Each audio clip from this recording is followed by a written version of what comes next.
अंधकार में धकेलने के लिए संगठित होकर पेपर लीक कराने के षड्यंत्र रचे जा रहे हैं। देहरादून में आयोजित एक कार्यक्रम में सीएम पुष्कर सिंह धामी ने कहा कि प्रदेश के युवाओं को भड़काने के लिए नकल जिहाद शुरू किया जा रहा है। उन सभी नकल माफियाओं और जिहादियों को बता देना चाहता हूं कि जब तक नकल माफियाओं को मिट्टी में नहीं मिला दिया जाता, हम चैन से नहीं बैठेंगे। कोचिंग माफिया और नकल माफिया एक होकर राज्य में नकल जहाज छेड़ने का प्रयास कर रहे हैं। जांच से पहले ही प्रदेश में अराजकता फैलाने का प्रयास कर रहे हैं। लेकिन मैं आप सभी उन सभी नकल माफियाओं को, उन जिहादियों को बता देना चाहता हूं कि हमारी सरकार राज्य में नकल माफियाओं को जब तक मिट्टी में नहीं मिला देगी तब तक हम चैन से नहीं करेंगे। इसके अलावा हम राज्य में भ्रष्टाचार को जड़ से समाप्त करने के लिए जीरो टॉलरेंस की नीति के तहत संकल्पित होकर काम कर रहे हैं। इसी का परिणाम है कि प्रदेश के इतिहास में पहली बार आईएएस, पीसीएस, आईएफएस इस स्तर के अधिकारियों सहित पिछले 3 वर्षों में भ्रष्टाचार में लिप्त 200 से भी अधिक लोगों को खिलाफ कठोर कार्रवाई की गई है। सीएम धामी ने कहा कि जुलाई 2021 को जब मुख्य सेवक के रूप में मुख्यमंत्री का कामकाज संभाला तो उस वक्त विभिन्न विभागों में करीब 22,000 पद खाली थे। अब सरकार के प्रयासों से 25,000 से अधिक युवाओं को सरकारी नौकरी मिल चुकी है। इसमें एक भी परीक्षा में नकल का मामला सामने नहीं आया।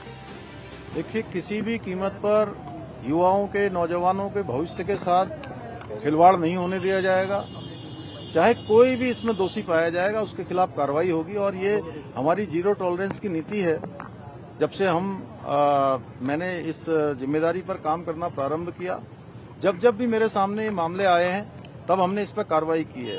100 से ज्यादा नकल माफिया पहले ही जेल के सलाखों के पीछे जा चुके हैं। अभी इस पर कार्रवाई चल रही है। एक आरोपी इसमें पकड़ा गया है और उसकी पूरी जांच हो रही है। सारी एजेंसियां जांच कर रही है।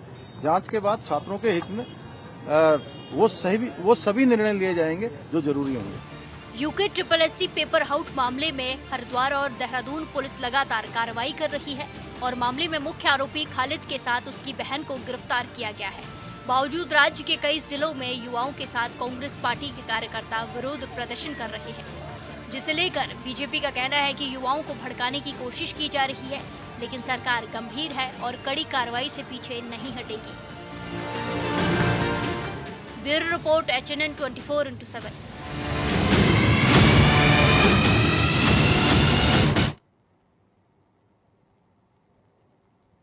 तो वहीं इसी पर ज्यादा जानकारी ले लेते हैं। योगेश आर्य हमारे संवाददाता सीधे हमारे साथ लाइव जुड़ रहे हैं। योगेश, नकल विरोधी कानून लाया और उसके बाद नकल माफियाओं पर नकेल कसना सरकार की प्राथमिकता बन गई और उसके बाद जब खालिद की गिरफ्तारी हो जाती है यूके SSSC मामले में, अब उसके बाद देखने को मिल रहा है विरोध प्रदर्शन की आग थमने का नाम नहीं ले रही है। आखिरकार उसके बाद जब सीएम धामी भी लगातार संदेश दे रहे हैं, इसके जरिए आखिरकार क्या कुछ दर्शाया जा रहा है? अभी भी क्यों विरोध प्रदर्शन की आग थमने का नाम नहीं ले रही है? हाँ, देखिए नीचे यूके SSSC के जो मामला है वो उसके चलते जो पेपर लीक मामला सामने आया, उसके बाद से अगर देखा जाए तो युवाओं का जो विरोधी सुर है वो थमने का नाम नहीं ले रहा है। लगातार जो है वो अपनी मांगों को लेकर के डटे हुए हैं, लगातार जो है कार्रवाई की मांग कर रहे हैं। हालांकि अगर इसे पूरे प्रकरण की हम बात करें तो मुख्य जो आरोपी है खालिद, उसको जो है पुलिस हरिद्वार से गिरफ्तार कर चुकी है। और इसी के साथ साथ जिस तरह से इस नकल विरोधी कानून की बात सामने आ रही है और कहा जा रहा है कि नकल विरोधी कानून जब से बनाया गया है तब से लेकर अब तक 100 से अधिक ऐसे माफियाओं की गिरफ्तारी जो है वो पुलिस कर चुकी है और उनको सलाखों के पीछे भेजा जा चुका है। और जो इस पेपर लीक के मामले में मुख्य नाम सामने आ रहा था खालिद, उसको भी गिरफ्तार कर जेल भेजा जा चुका है। और उसके बाद से अगर देखा जाए तो लगातार जो है, चाहे वो मुख्यमंत्री हो या फिर संगठन के अधिकारी हो, पदाधिकारी हो, लगातार जो है इस पर अपनी जीरो टॉलरेंस की नीति की चलते जो है पीठ थपथपाने का काम कर रहे हैं। और मुख्यमंत्री पुष्कर सिंह धामी ने स्वयं जो एक संगठन के कार्यक्रम में स्वयं कहा है कि नकल विरोधी कानून के तहत जो है 100 से अधिक माफियाओं को जेल भेजा जा चुका है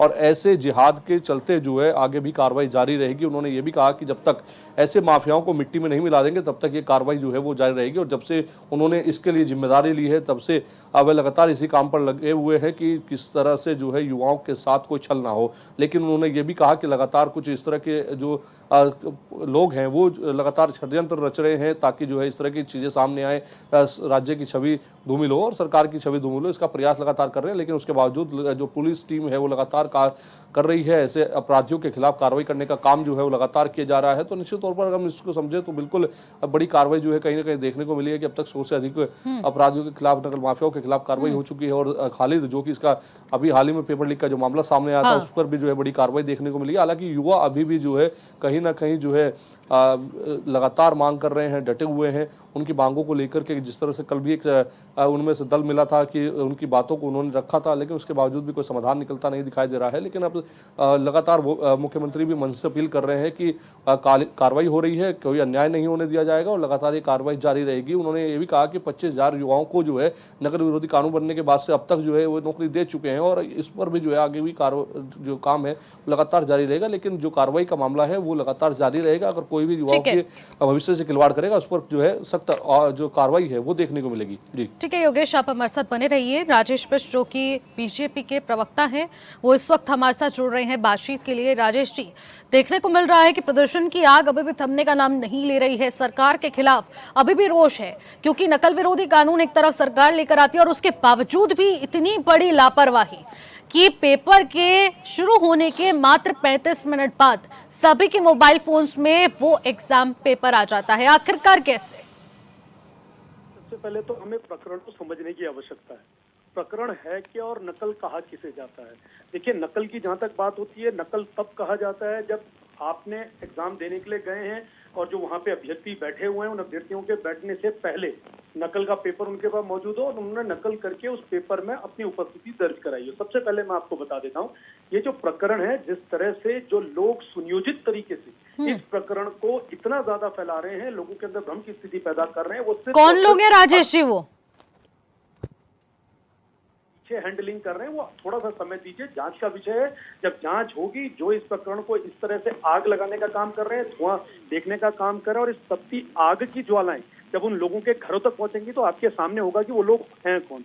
इतनी बड़ी सख्त धारा, इतना सख्त कानून जो इस प्रदेश के अंदर आ रखा है, आज मुझे बताइए इस भारतवर्ष के अंदर 10 करोड़ नकल माफियाओं के ऊपर जुर्माने का प्रावधान अगर किसी राज्य के अंदर है तो सिर्फ और सिर्फ उत्तराखंड के अंदर है। अगर किसी को आजीवन कारावास की अगर इसके अंदर सजा दी जाती है तो सिर्फ और सिर्फ उत्तराखंड के अंदर है। दूसरी बात, इस पे नकल माफियाओं के ऊपर तुरंत नकेल कसने का काम सरकार ने किया और माननीय मुख्यमंत्री जी ने एक बात स्पष्ट रूप से की है, जिसे पूरा देश सुन रहा है, कि नकल माफियाओं को मिट्टी में मिला देंगे। तो इस बात को आप गंभीरता से ध्यान रखिएगा कि जो भी नकल माफिया इसके पीछे मास्टरमाइंड हैं, जिनको अभी तक सरकार ने बंद करने का काम किया, सजा देने का काम किया और 24 घंटे के अंदर इन लोगों के पास से कैसे पेपर लीक हुआ, क्या हुआ, उनकी तह तक पहुंचने का काम किया, तो आप निश्चित रहिए।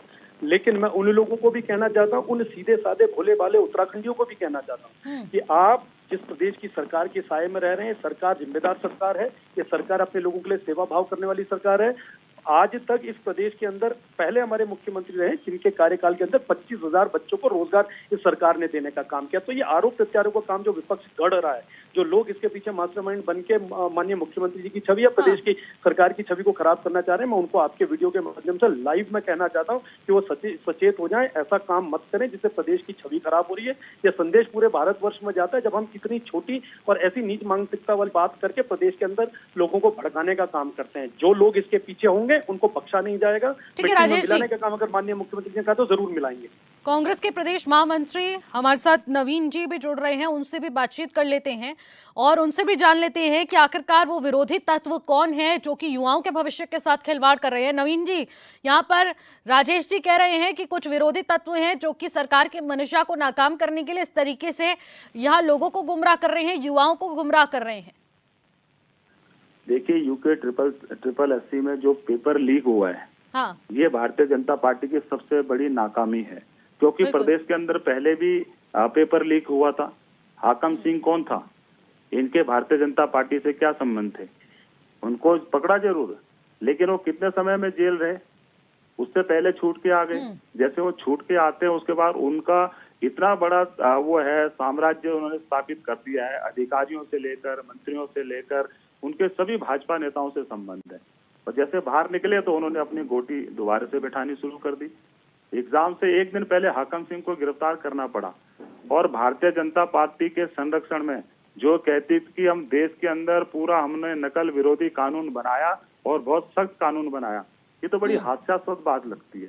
जब से ये कानून बनाने की बात करते हैं, पेपर के अंदर उत्तराखंड के अंदर लगातार पेपर लीक होते जा रहे हैं। एक वो सेंटर जो भाजपा नेता का ही सेंटर है, वहां से UKSSC का जो पेपर हो रहा था, पेपर शुरू होने के आधे घंटे के बाद पेपर लीक हो जाता है।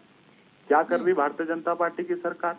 क्या ये खुद लोग, ये भारतीय जनता पार्टी के नेता इनसे मिले हुए हैं? क्या उस सेंटर में ये कहते हैं कि पहले तो सबसे पहली बात कि जब किसी भी सेंटर में कोई परीक्षा होती है तो उसकी जांच होती है, कोई परीक्षार्थी जाता है उससे पहले वहाँ पे सारी जो व्यवस्थाएं होती है उसको चाक चौबंद करनी पड़ती है। वो मोबाइल लेके अंदर कैसे चले गए, उसकी जांच क्यों नहीं हुई? और जो जैमर लगने थे वहाँ पे, जो कहते हैं कि 4G के जैमर लगाए थे, 5G के जैमर क्यों नहीं लगाए आपने पहले चेक नहीं किया कि यहाँ मोबाइल काम करेंगे या नहीं करेंगे? पूरे प्रदेश के अंदर आपका पेपर लीक हो गया है और भारतीय जनता पार्टी के नेता कहते हैं कि हम पूरी पारदर्शिता से काम कर रहे हैं, पेपर लीक नहीं हुआ, सिर्फ 3 पेपर बाहर निकले हैं। तो उसको क्या समझते हैं आप? 3 पेपर बाहर कैसे निकले? किसकी जवाबदारी होगी? किसकी सरकार है? कौन जवाबदारी लेगा? ये कांग्रेस ने लीक और इतने बड़े कानून के बाद भी इस तरीके की लापरवाही हुई है। निश्चित तौर पे इतनी बड़ी लापरवाही हो, भारतीय जनता पार्टी के नेता इसे इसको सांप्रदायिक रंग देने का काम कर रहे हैं। ये नहीं देखना चाहते कि पेपर लीक हुआ है तो इसकी हम जांच नवीन जी, राजेश जी से ही जान लेते हैं। राजेश जी, जरा बताइए आप, जब जैमर्स लगने थे तो जैमर्स क्यों नहीं लगे हैं? और एग्जाम सेंटर में जब अंदर घुसने की बारी आई तो क्यों चेकिंग नहीं की गई, जो स्क्रीनशॉट वायरल होने की बात आप कह रहे हैं? देखिए, ऐसा होता है, कांग्रेस पार्टी के पास इस समय जमीन नहीं है। वो क्या कर रही है, बेरोजगार युवा संघ के साथ मिलकर कहीं ना कहीं अपनी राजनीतिक रुचियां सीखने का काम कर रही है। उन्हें ऐसे भाई साहब अपने समय पे बोलिए, आप अपने समय पे बोलिए, मैं दिया गया आपको समय मिला हुआ है, मुझे मेरे समय पे बोलने दीजिए। आप अपने समय पे बोलिए, आपकी बात सुनिए मैंने बड़े धैर्य से, तो धैर्य से सुनिए मैंने आपकी बात, तो मेरी बात भी धैर्य से सुनिए। मैं ये कहना चाहता हूँ कि जो भी प्रकरण इस समय चल रहा है, इसमें कहीं ना कहीं अगर कांग्रेस इतने कठोर कानून के बाद भी अगर इन लोगों के साथ सड़कों पे उतरी है, उनके इस आंदोलन का साथ देने की बात कर रही है, उन्हें कहीं ना कहीं पीछे से बैकडोर से हेल्प करने की बात कर रही है, तो मैं कहीं ना कहीं मानता हूँ कि कांग्रेस का भी इसमें कोई हाथ हो सकता है। जब इसमें कहीं ना कहीं पता चलेगा कि जब कांग्रेस के ही लोग आएंगे, आज सांप्रदायिक की बात करते हैं, कैसे सांप्रदायिक की बात करते हैं? अगर वो आदमी मुसलमान निकला है और उसको मास्टरमाइंड निकला है तो उसमें कांग्रेस को क्यों पीड़ा हो रही है? क्यों इसको तकलीफ हो रही है कि एक मुसलमान के खिलाफ कार्रवाई नहीं होनी चाहिए? क्यों उसका संरक्षण देने का काम कर रही है? सांप्रदायिक रंग कौन दे रहा है, ये आप समझिए राजेश जी, खुद आप सांप्रदायिक रंग दे रहे हैं। निशी जी बात सुनिए, अगर खालिद नाम का आदमी उस मास्टरमाइंड पीछे निकला हुआ है तो क्या उसका नाम बदल के कोई हिंदू नाम रख दें क्या? उसका जो उसका नाम होगा, जो उसका टाइटल होगा, जो उसकी कास्ट होगी, वही देना पड़ेगा ना। तो अगर वो पकड़ा गया है तो ऐसा नहीं है कि उसको छोड़ा जा रहा है। लेकिन राजेश जी, हाकम के बाहर निकलते ही आखिरकार ये पेपर लीक क्यों हो जाता है? ऐसा नहीं होता है, ये कोई बात नहीं होती है कि हाकम निकल गया तो ये पेपर लीक हो गया। सबको पता है कि 10 करोड़ कितनी बड़ी राशि होती है ऐसे जुर्म के लिए, आजीवन कारावास होना कितनी बड़ी कार्रवाई होती है। लेकिन डर नहीं है ना, डर नहीं है। ठीक है राजेश जी, ठीक है, सुनिए, ठीक है, ठीक है राजेश जी। नवीन जी, बहुत बहुत शुक्रिया हमारे साथ जुड़ने के लिए, तमाम बातचीत करने के लिए। बहुत बहुत शुक्रिया योगेश, तमाम जानकारी के लिए।